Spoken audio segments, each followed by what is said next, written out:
As a native Black American and a proud member of the Muscogee Creek Nation, I understand the importance of tracing your lineage. Help me help you discover your roots with a personalized genealogy consultation. Paper trail genealogy matters. DNA tests can't prove ethnicity or tribal affiliation. You must search through paper records to dive deep into your family heritage. During the meeting, I will teach you how to navigate the genealogy process with ease. You'll learn how to link tribal affiliation with your ancestors, and I'll show you the step-by-step process I went through to gaining tribal citizenship. Take the first step to unlocking your past. To book a consultation, send an email to mike@keymediapro.com. My life and giving me the direction I always needed, because growing up, I did not know about my family, nor did I know how to find out about my family. So the fact that I tried other avenues and I felt like I was getting scammed, going through his consultation, I really felt like someone was actually trying to help me out and throwing a lot of fat on my head, bro. A lot of the things that he dropped, a lot of the gems that he's going to show you, wholeheartedly, man, hang on tight, because that shit blew my mind. Black, and I'm gonna die probably because some cracker that knows I'm black better than you, nigga, is probably gonna put a bullet in the back of my head. This is the remix. My father was raised in the era when black niggas couldn't claim Native American. You don't have to try to be something you're not. Trying to be something I'm not? Trying to be proud of my African heritage? That's being something I'm not, then fine. My grandmother was a full-blooded Iroquois. I know all of that, Mama. They don't know this. I am alive because of the blood of the people who never scraped or begged or apologized for what they were. They asked only one thing of this world: to be allowed to be. It broke my heart when you changed your name.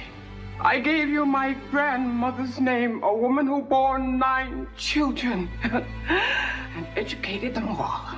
Who held off 6 white men with a shotgun when they tried to drag one of her sons off to jail for not knowing his place. And you had to reach into an African dictionary to find a name that would make you proud. My father was raised in the era when black niggas couldn't claim Native American. Making music would've thought I had help, but the Indians I know wanna be the chief they self. Show me black. Everybody else, they European, they Australian, they Chinese, they Japanese. Show me black on the planet. We're not black. Race was made up. We're not black, nigga. We're Indian. Yeah. We're Native American. Yeah. How many of y'all grandmothers got Indian in your family? Yeah, I'm period. I'm Indian. Wait a second, but what happened to the Indians? We black. Show me black on the planet. Fuck black history, ain't no black history. This ain't black history, this ain't that you'll see. They don't know about me, you don't know about me. They gon' know about me, you gon' know about me. See, I am not a slave, I was born to slide, I am not afraid. Hop about the K, oh yeah, free to God, they went out of state. I'm a child of God, I do not belong to the United States. Fuck black history, tell Uncle Sam he can catch a fade. I went to school, graduated at the top of my class. Still never thought I was over my peers. We did that time together 12 years. Ain't that some movie? I think that it is. They won't control me, I'm really a member. I traveled that road, I came back with the jewels from. When I pull up, they peep how the roof gone. We some dog killers, won't chew bones. Know we all spit on, we supreme. Somewhere I read a nigga had a dream. They don't want you to remember this. You not no slave, you indigenous. Fuck how they painted them Indians. You went to war with the French and the British men. Quite frankly, you was kings, Merovingians. They took the women and men, made them prisoners. Raised up the children to worship their images. Set up a lab to the genes and they mixed them. And this shit get way deeper than your pigment. What?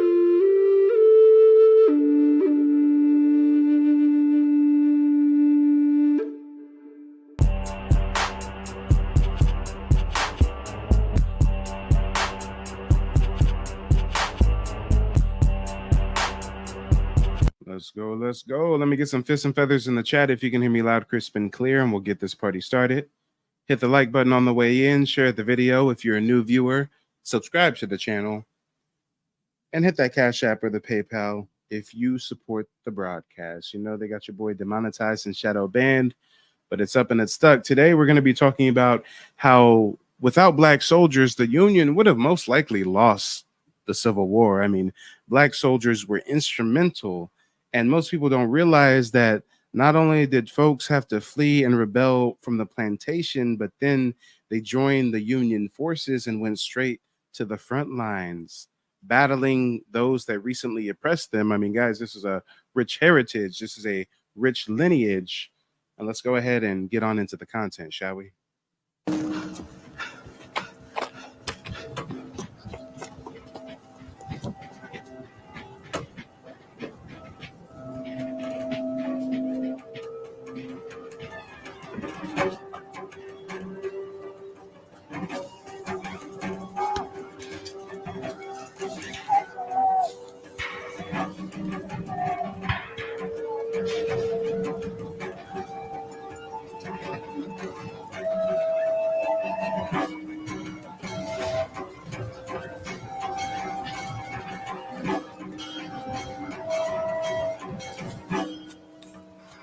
Where are you going, boy?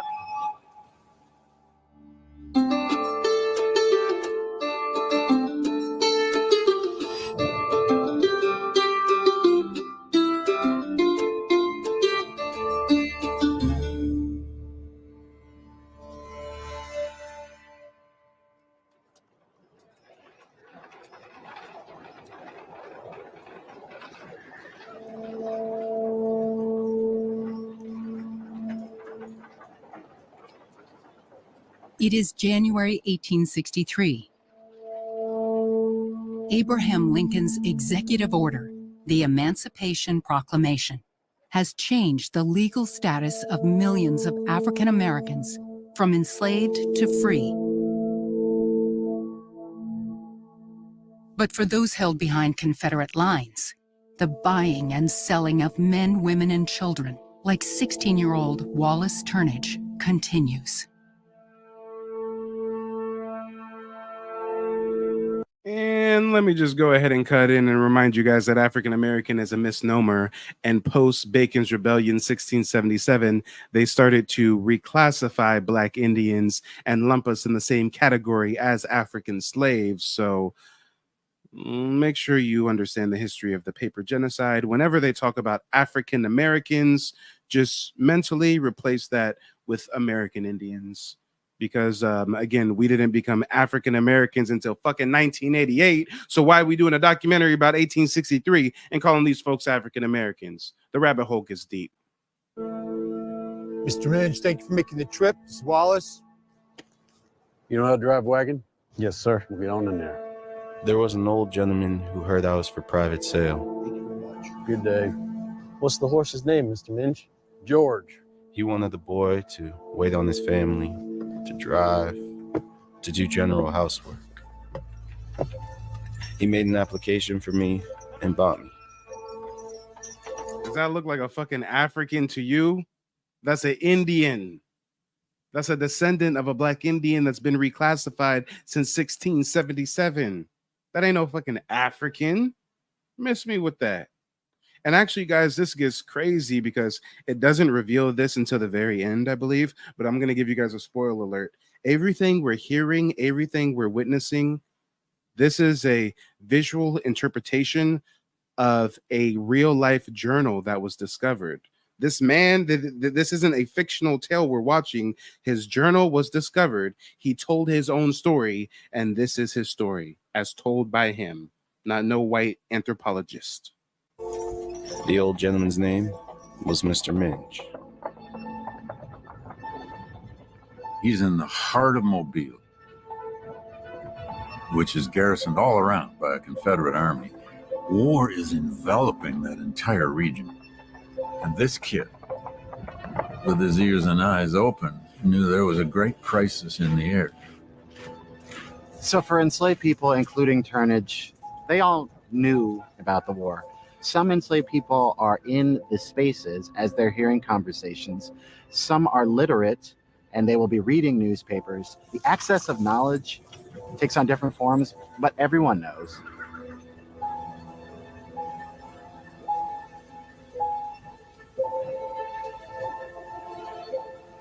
Mr. Minge, I don't think this harness is going to make another trip. Is there another one around you have?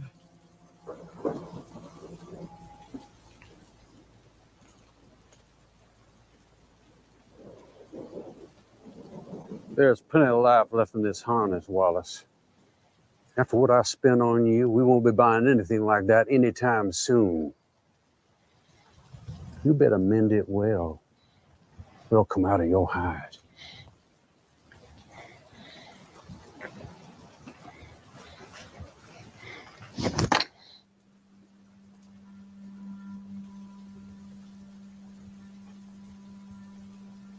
Mr. Minge gave $2,000 for me.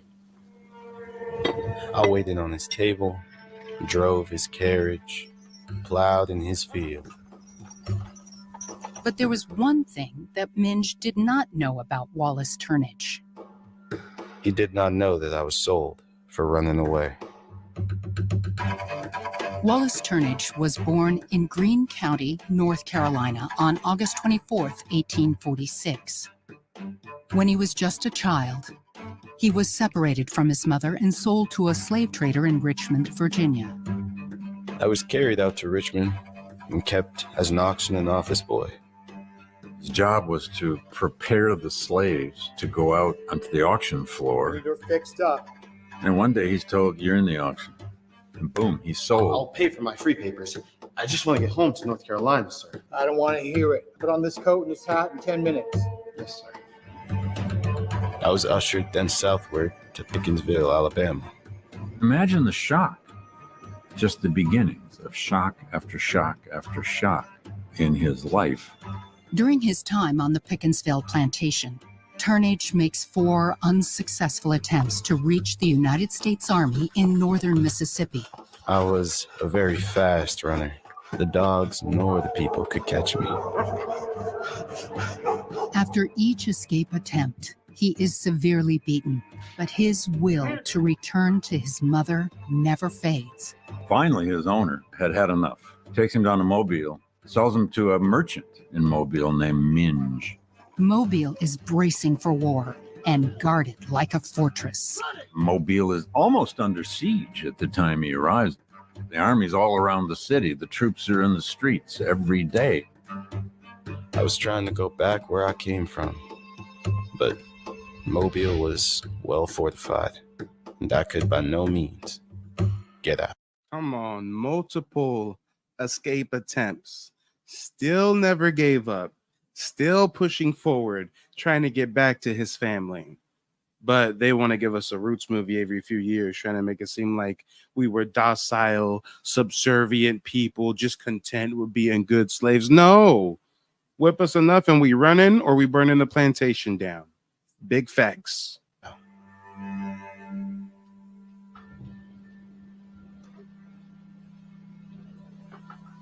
The enslaved experience for men, women, boys, girls is going to be very different.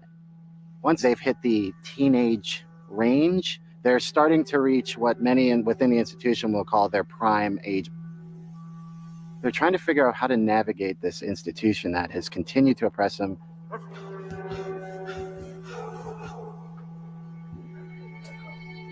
Each act fighting for his freedom was a demonstration that he clearly was opposed to what was being put on him.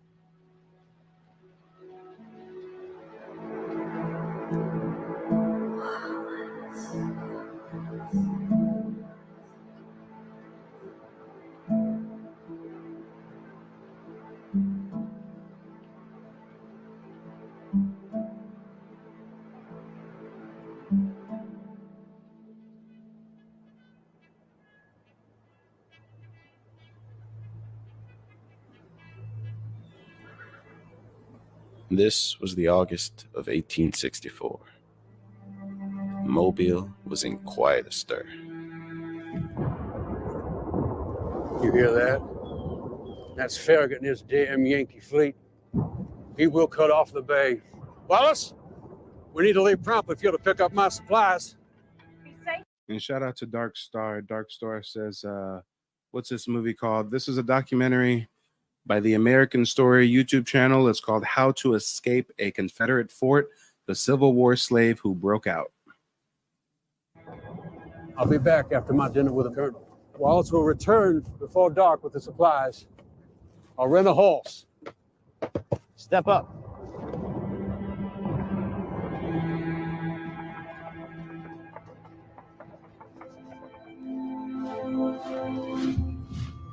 Now, Mobile at that point had become a huge strategic site in the Civil War. The Confederates had approximately 10,000 troops occupying the defenses of Mobile. Mobile and Mobile Bay is a tremendously strategic site on the southern Gulf Coast. While the North begins to turn its attention toward Mobile, beyond Mobile, the two sides are engaging in a series of critical, bloody battles. General Ulysses S. Grant's United States Army has initiated the 10-month siege of Petersburg, Virginia, while General William Sherman's army is on the cusp of capturing Atlanta, a critical supply center for the rebel army. Key to the survival of the Southern Confederacy was its ability to bring in supplies from abroad. Arms, equipment, uniforms, medicine, engineering supplies, and anything else needed to sustain armies in the Civil War era. The United States Navy was interested in blockading the South and preventing supplies from getting in. Without Mobile, the South would have little chance to win the war. Wallace Turnage, however, has more immediate worries. Mr. Minister, I don't know if this harness is going to hold much longer. Wallace, I told you to keep your eye on that harness. That is your responsibility. Money to spend on a new harness, I spent enough on you. You hear me? I hear you, Mr. Minge. The scene in Mobile is a mix of fear and opportunity, Colonel, depending on which side you are on. I'll be home after dinner with the Colonel here. Once you pick up those supplies, Wallace, you be quick to get back to Mrs. Minge. Yes, sir. Colonel, step up. As I was crossing the car track in Dolphin Street, I hit the horse to get out of the way of the car.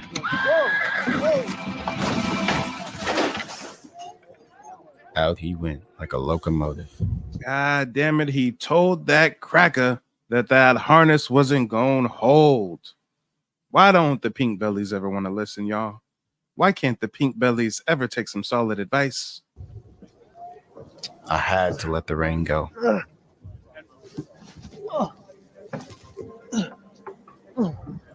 Boy, you're blessed. Here's your horse and your harness. Someone must be looking out for you.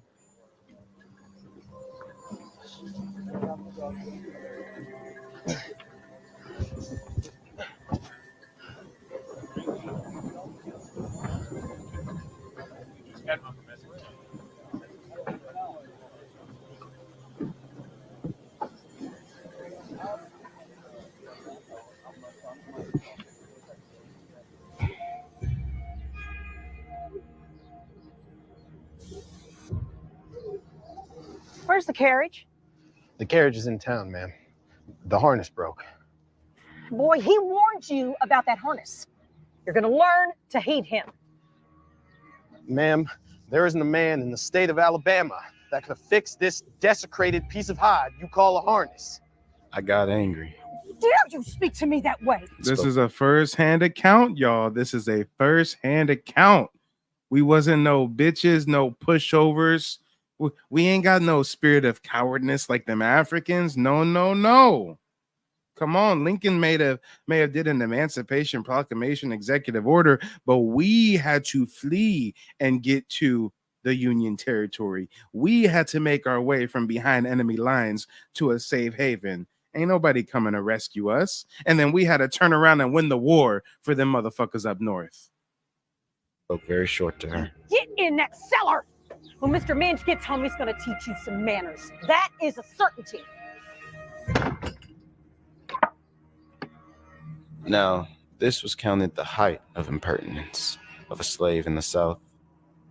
And shout out to Tyrone. Tyrone says we need more media that teaches these complexities. Hey, brother, I'm just trying to be the change that we need in the world. If y'all support the mission at the Cash App, at the PayPal, we got to do what we can with what we got.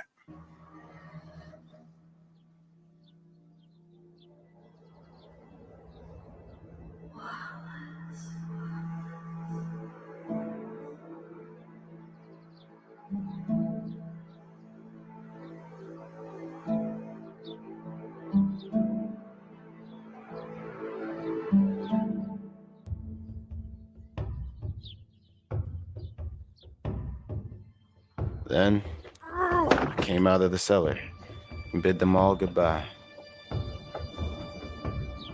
and went down into the city of Mobile. Having just been in Mobile, Turnage knows that the city is surrounded. But since Minge's property is already within the fortified ring, he has no trouble getting in. The problem is how to get out. I told him you were going to teach him a lesson when you got home. Where is he? Wallace!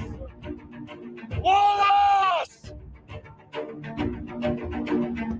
In Turnage's account, he writes of spending the next week among friends in town, careful not to stay too long at any one location. It's possible that these are people he knew from his trips into Mobile, or from a church he had joined.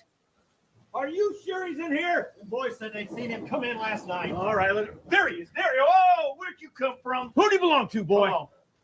Fellas, Mr. Minge is not going to be happy.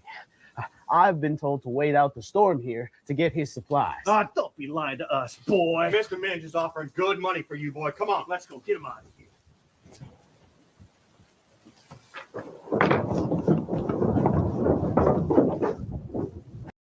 Name is Javaris Johnson. I work in the oil and gas industry as a truck driver. I recently just did a consultation for my genealogy with Mike at Key Media Pro. It was awesome. A lot of great information. A lot of stuff I'm going to have to go back and digest because it was so much information, man. And it really helped me to get on the path to enrolling with my tribe and learning everything, man. And it's just a great and awesome experience. You know, I encourage you guys, you know, if you're curious, to go out, do your family tree and connect with your ancestry. If you're looking to get genealogy consultation, I highly recommend Mike. You know, he was very thorough, prompt, very knowledgeable. Even taught me some stuff about the background of Indian ancestry and heritage that I didn't know. The biggest piece of it was he taught me how to pull records and really dig into those records to make sure that I have things to match up to be able to take back for my citizenship. So I really appreciate everything he does, and I highly recommend Mike as your genealogist. Thank you, Lieutenant. Well done, sir.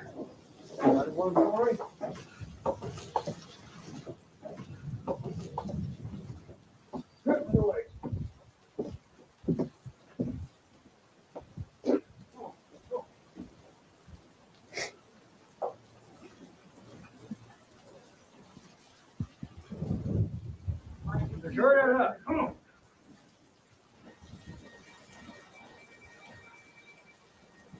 Got all there.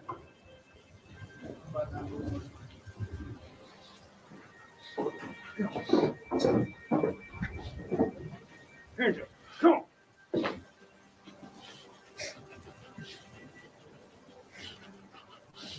This is his 5th or 6th runaway attempt. He ran away so much he got sold to this new family in a whole new area. He about to get 30 lashes, peeling the flesh off his skin. And that still ain't gonna stop him from getting his freedom.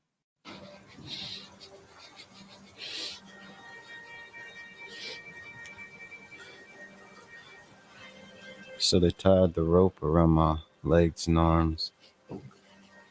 And they had a strap there, about 2 or 3 leathers thick. And they hit me 30 lashes with that strap.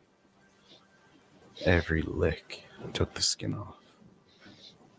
That was the worst whipping I had ever had.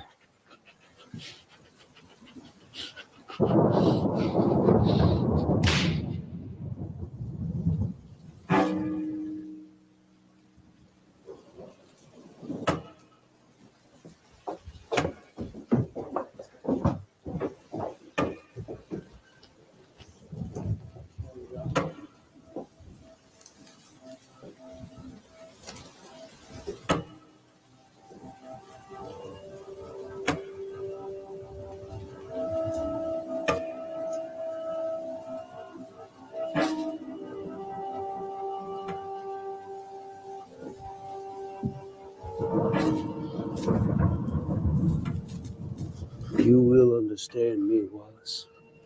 Your home is now right here in Mobile with the missus and I.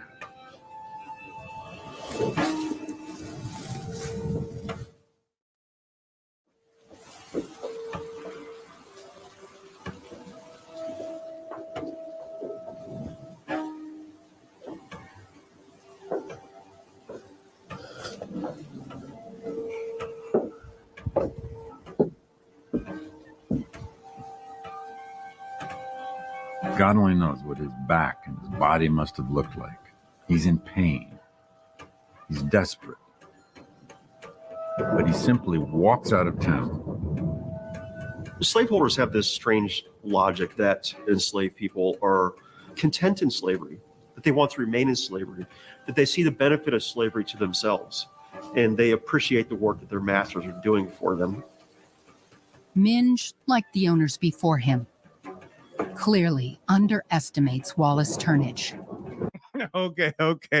RGK, aka Brother Avery. You were kind of spot on, okay?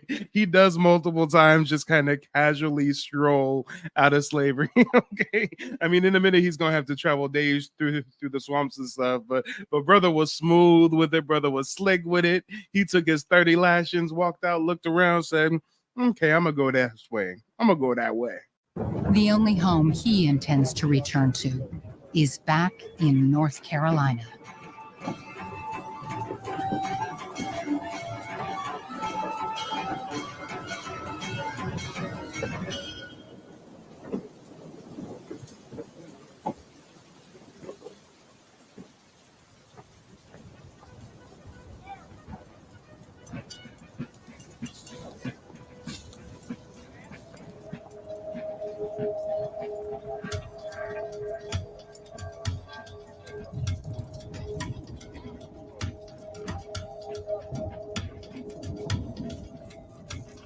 Turnage understands that the U.S. Navy is nearby in Mobile Bay, but reaching them will be a near impossible task.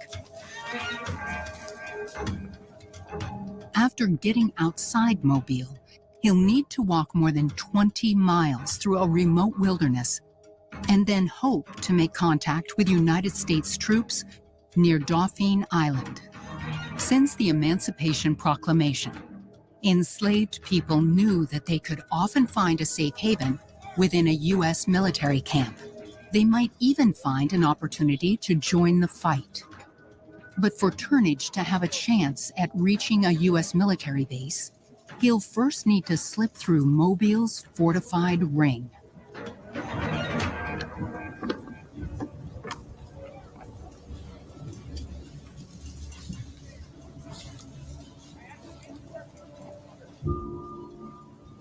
You've been hit by, you've been struck by a smooth criminal. Man's just be power strolling out of slavery, yo. Man's just taking a little power walk through a Confederate camp. If fake it till you make it was a Persian, okay? Shout out to the ancestors. I put my trust in the Lord and went on and let the result be what it would. And I went right through their camp. And they, one to another, looked at me, but said nothing. And when I got to the gap that led through the breastwork, there was no guard there. As he is navigating his freedom through a Confederate camp, demonstrates how dismissive these Confederate soldiers were. Turnage is using the system of oppression against his oppressors to gain his freedom.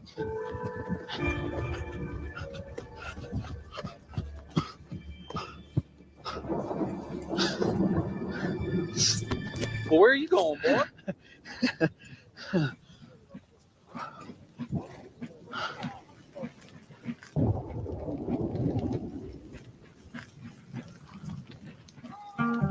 At this point in Turnage's account, he writes that he is barefoot. It is not clear when or how he lost his shoes. However, with the war and the blockade creating scarcity for basic supplies, a good pair of shoes would be in high demand.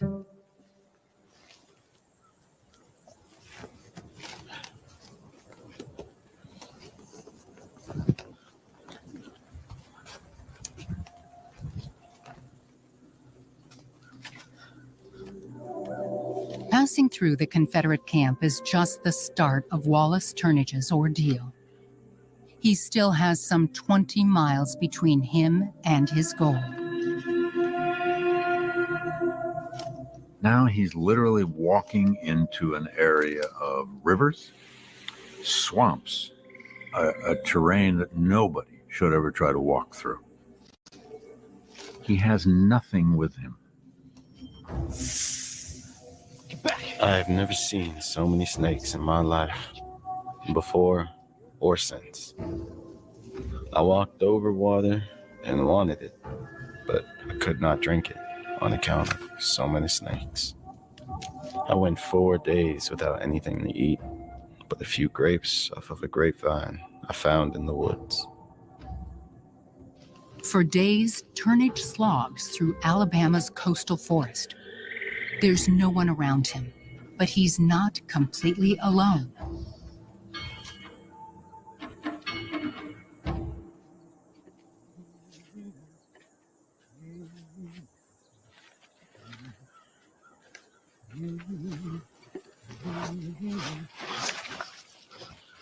Whoa, whoa, whoa.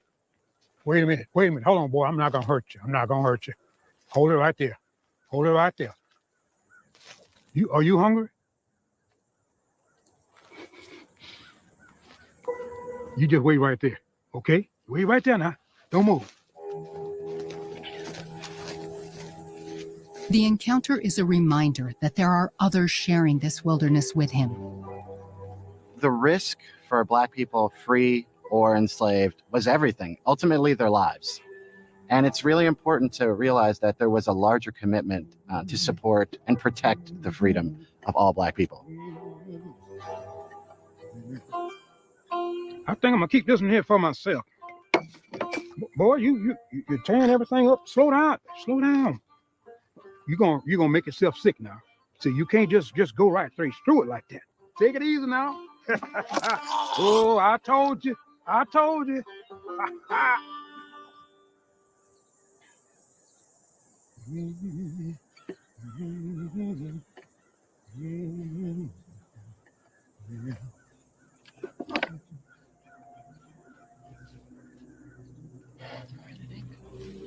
How this kid physically survived this for a period of almost 3 weeks, it's just hard to believe. He's been through so much horror, whippings, beatings, savagery. He's a survivor. Fortunately for Turnage, while he has been fleeing slavery, in Mobile Bay, the United States Army and Navy have been decimating the Confederate defenses. While running a lethal gauntlet of floating mines, they first dismantle their Navy and capture the ironclad CSS Tennessee. Then they capture the 3 forts guarding the bay. First, Fort Powell, Fort Gaines, and later Fort Morgan. The United States military is slowly coming into Turnage's view. If he's to reach them, Turnage must continue his journey south while avoiding the attention of Confederate pickets. The pickets travel too wide along a pair of roads stretching through the wetlands. I had not gone far before I saw that I was in the rebel picket lines. When I saw 2 men come down the road, I would lay down in the broom sage. Come on, man's real life was an Assassin's Creed mission, y'all. He got to hide in a bale of hay. He got to fake it till you make it, casually stroll through the Confederate camp. I mean, come on. How would our ancestors be able to do this if we were such meek and servantile people? How would our ancestors be able to navigate the Alabama wilderness, snakes and gators and everything 20 plus miles if we weren't indigenous to these lands? Until that passed.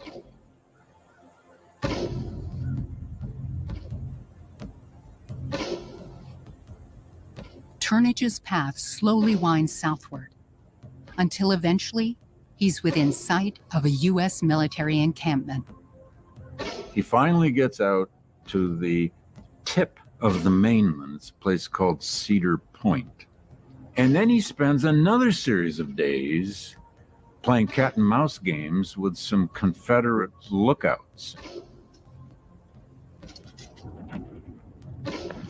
Turnage discovers an elevated platform, which he calls the Spy House. It is an excellent vantage point for observing the bay and Fort Powell.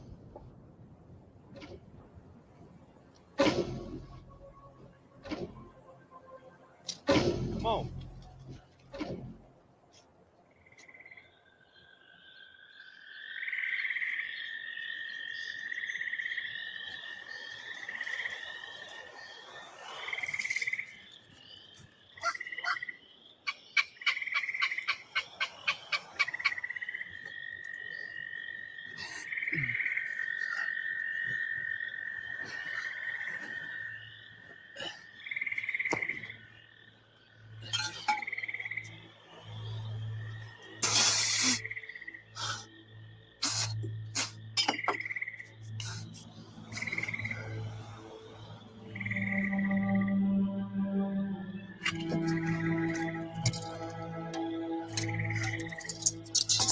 And no Manhattan Project, put some respect on our ancestors. This would be even tougher than Bud's training.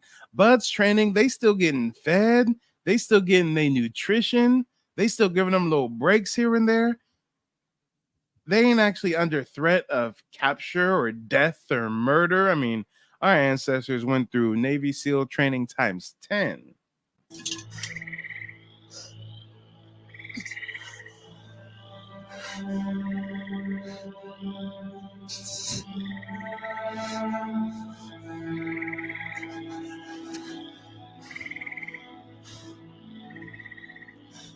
I was not safe. The Lord had brought me that far. I believed he would carry me farther. I prayed faithfully on Friday night that he would remove me from that place.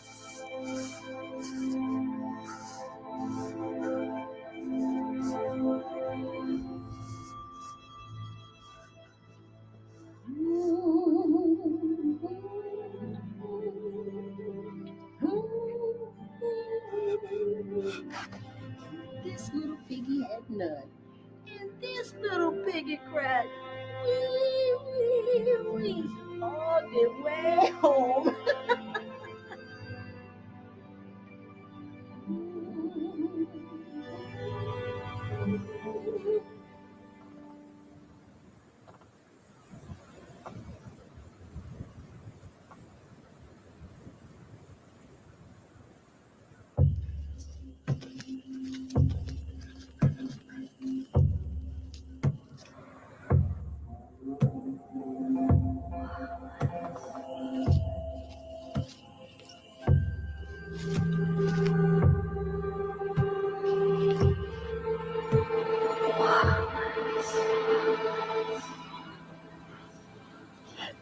The next morning, I was awakened by a voice singing within me.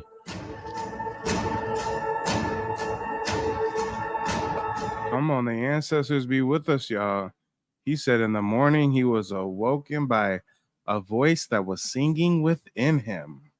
The ancestors woke him up and said, yo, we got danger near. You got to keep pushing. A voice was singing within him.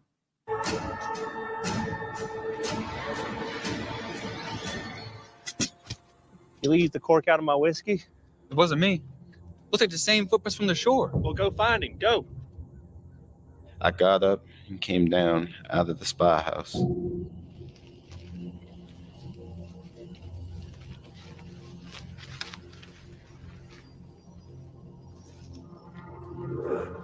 Where is he? It seemed as though someone invisible led me, and it took me down by the side of the water. Incredibly, the previous night's tide had delivered a small, flimsy rowboat. Do you see him?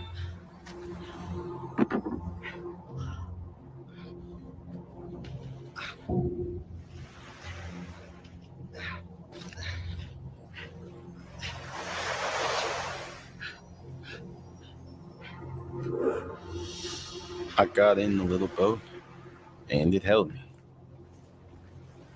He found some kind of plank of wood, and he just out of, again, crazy. Hey, in real talk, he was born in bondage, so brother may not even know how to swim. Imagine how harrowing and terrifying that is. Taking a rinky-dinky canoe in the bay, ocean waters, and you might not even know how to swim.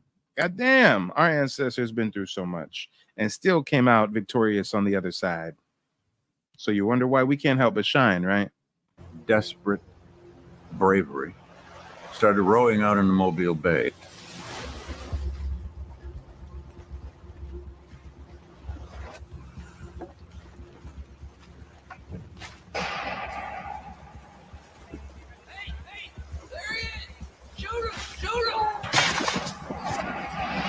The tide is low, slowing Turnage's progress and keeping him within range of rebel guns. His destination, Fort Powell, is still nearly 2 miles away. He is fighting in every way to reach a new life. Psychologically and mentally, can I make it? It was never simple. As he pushes further into the open water, Turnage learns that his small, ragged rowboat is barely seaworthy. I looked up the bay and saw the water like a hill coming at me. Once he is within sight of Fort Powell, he begins to hear shouting. Hey! Do you see me? I'm over here! Hey, please! And thank you, Trending with Sharice. That's why I do what I do. I mean, they want to give us white man version, watered down his story. When we got ancestors that got firsthand accounts, they wrote this shit down in journals. Why can't we ever get the point of view from the ancestors, directly from the source, directly from the soil, without no white man's perspective thrown on top of it? In the midst of my struggle, I heard the crash of oars and saw Yankees in a boat. Hey! Help! Help! I'm sinking! My boat! Hey! Burn my hand!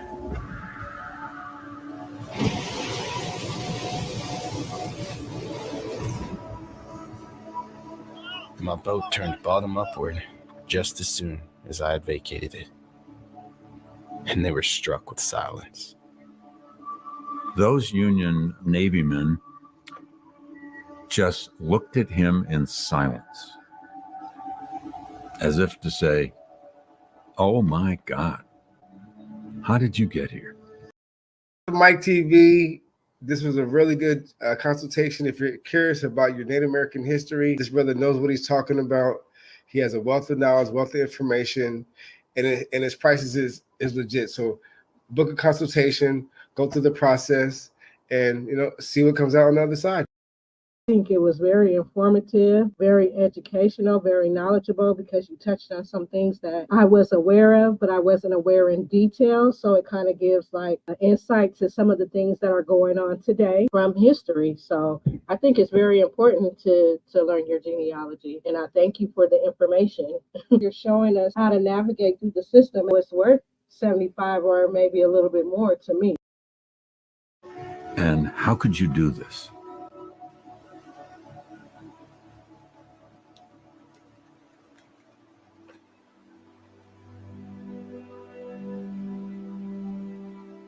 They rowed him to Fort Powell, which was on a little island he could see from his Cedar Point hideaway. He describes that as his first breaths of freedom. And he stayed there overnight, cared for, fed. If that man came from African heritage, he would have never ran away in the first place. After the first unsuccessful escape, he would have gave up. There would have never been a third and a fourth and a fifth and a sixth. Ain't no African making this trip. Ain't no African doing no shit like this. But they want to try to convince us we come from some Africans. I took a look at the rebels' country with a thankful heart. I had made my escape with safety and had obtained that freedom which I desired so long. Turnage was free. But his journey wasn't over. He is interrogated by General Granger, who was the overall commander of all Union forces in the Mobile region. Mr. Turnage, I heard about your journey. And here was a kid, he was told, no doubt, had escaped from Mobile, had lived in Mobile. They wanted intelligence. The best intelligence information that the United States Army acquired came from enslaved people that were fleeing their captivity in the Confederate States. Did you hear that? The enslaved people fleeing captivity, when they get to the Union soldiers, their intel helps win the war. Before we even get to all the black folks that enlisted with the Union and fought the Confederates on the front lines, just think of the valuable intel. These folks just snuck out of enemy lines to Union territory. So they're giving the Union the game. Hey, you go through this swamp here, you go through there. This is how I made it past this encampment here. I mean, y'all, come on. The valuable intel alone. And then we're going to get to the frontline fighters later. Condition of Confederate morale, what was happening behind Confederate lines. Farragut's victory at Mobile Bay cut off one of the last of the Confederates' deep water ports. 8 months later, Wallace Turnage, now working for the U.S. military, would see the city of Mobile fall as well. Next, he would go through New Orleans to Natchez and Vicksburg, then to Baltimore, where he makes arrangements to finally reunite with his mother in North Carolina. As he would later write, This wound up my fifth and last runaway.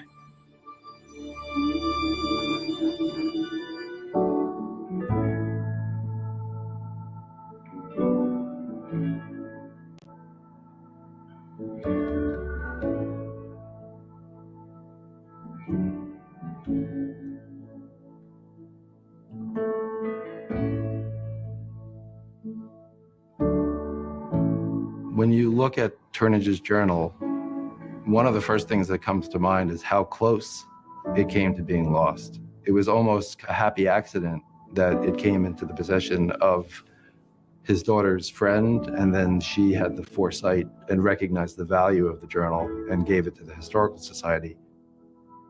I first met Wallace Turnage, in effect, in his narrative, leather-bound, blue-lined paper, in a clamshell box.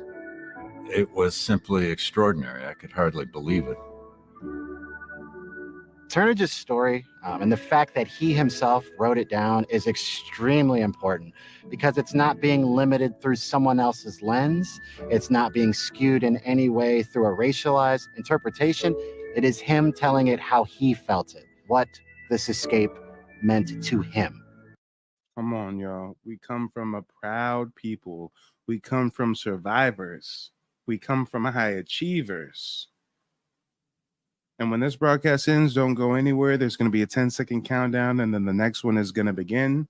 We're going to be exposing a colonizer amongst us. We're going to be exposing a Blanco conquistador Latino that has been preying on the Native Black American community for oh so long. Let's go ahead and get into the next stream. Don't touch that dial.